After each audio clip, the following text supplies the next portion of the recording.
I'm David Griffin. It's the 6th of February 2018. I'm here at Queen's Park, Chesterfield, and I'm talking to Geoff Miller.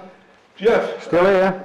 Yes, for anyone who's got through the first 5 interviews, we're down to, I think, what will be our final one now. It's a pleasure. And what I'd like to do is we talk about your post-playing career anyway. Yeah. And you touched on the fact that in the last interview you'd kind of been coerced into doing a bit of after-dinner speaking. And you decided, well, if I'm going to do it, I might as well do it right. And now to the point where you've become, without wanting to embarrass you, one of the most celebrated, certainly sporting after-dinner speakers in the country. So how did it, again, rather like your cricket career, how did it go from the Rotary Club in Chesterfield one night to being this kind of elevated figure that people want to listen to? I suppose all of us, somewhere on the line, have got something that's natural to us, and sometimes we don't know what it is. And I've gone to speak at things, and people have said, you're a natural at this. Your timing is, your timing's good. Your material's good.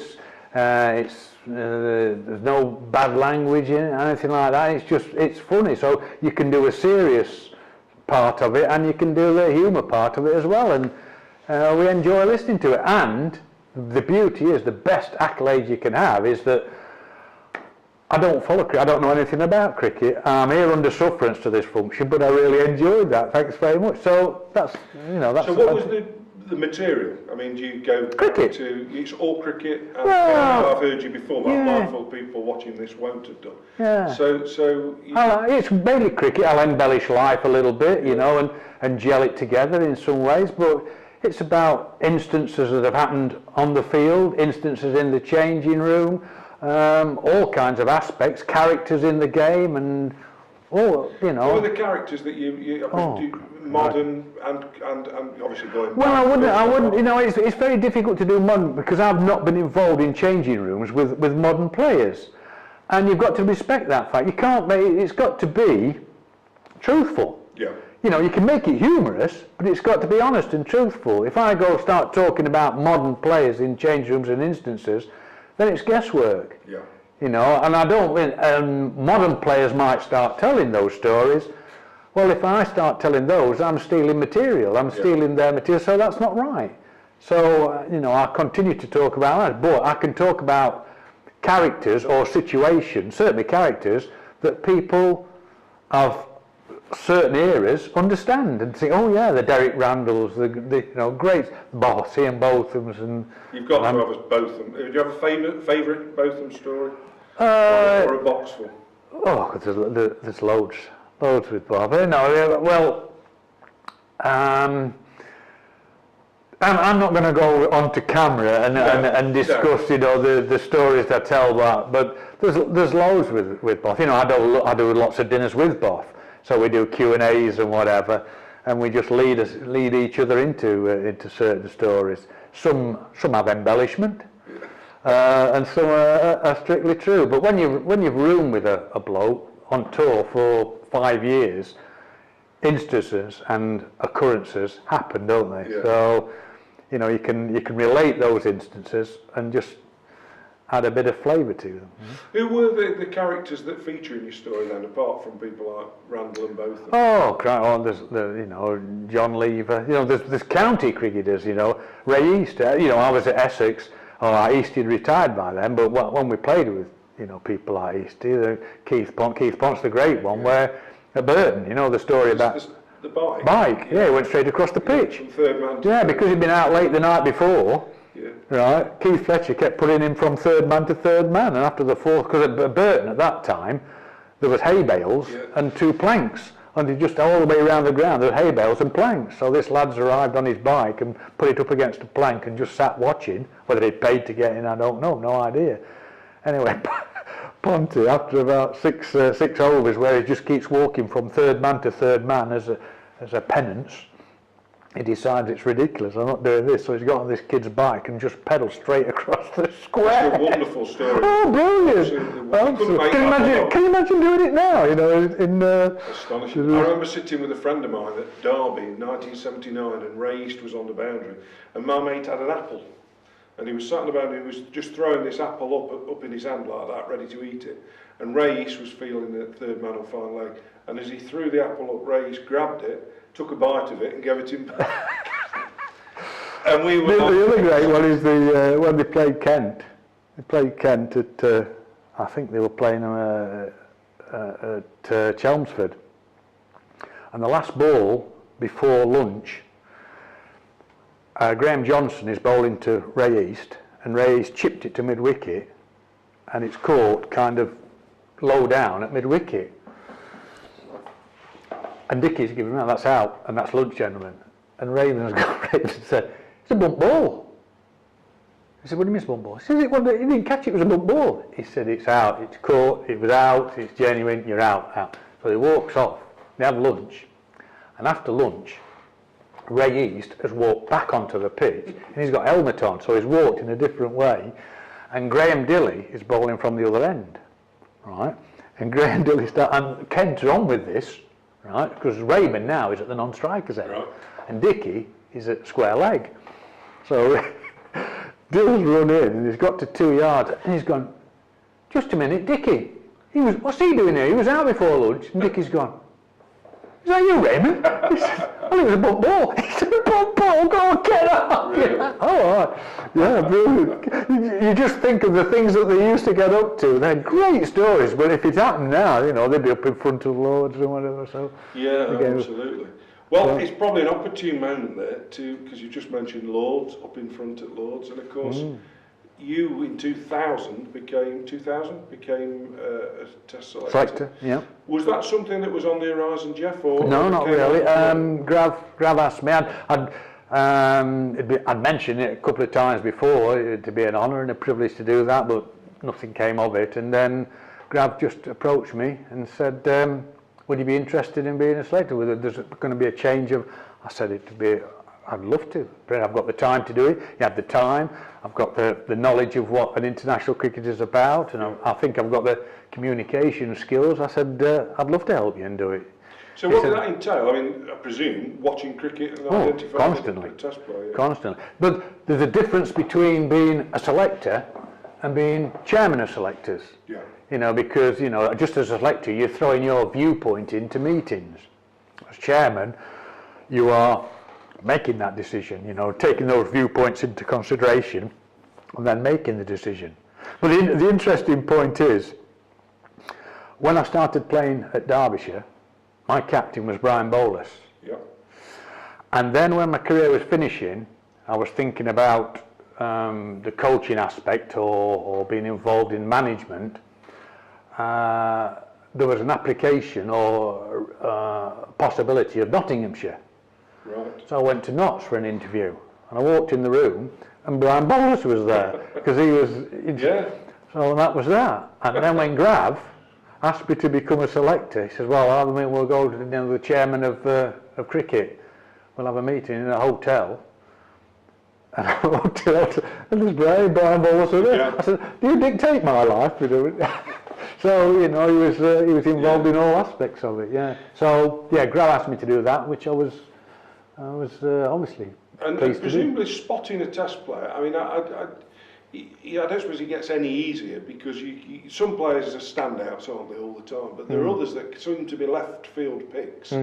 That and even back in your character, you mean character as well as technical ability. Back in the 70s, if you look at players like Tony Gregg, for example, his test record was far better than his county cricket record. But presumably somebody saw something in him that thought he could play test cricket.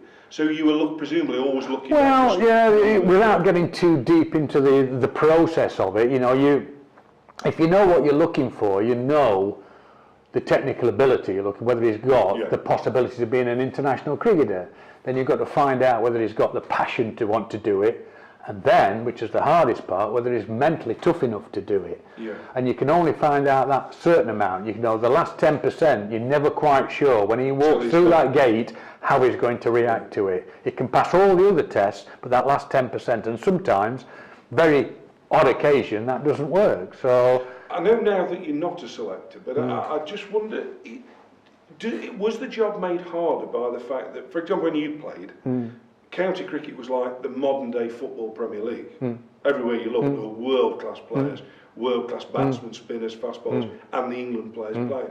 So is it harder today with that lack of... You've hit the nail on the head. You know, there's no top overseas players playing it because of contracts abroad, and there's very rarely a top England player playing it because of, you know, central court and the amount of Test cricket or one days that are being played, and the rest recuperation. So consequently, because those top players aren't playing consistently in the domestic game, that game itself has got to stay flat. You know, you can't, you know, the players are playing against the same kind of players, and when they get into the Test arena, they're playing against Test match quality, so the gap has got wider and wider. And that's why what we had to do was close that gap by creating the Lions and the A team. So it didn't necessarily mean that you were playing against better players in that Lions thing, but there was a mental thing about it which you were a step closer, right? So it didn't make the mental side of going from domestic to Test cricket such a big step.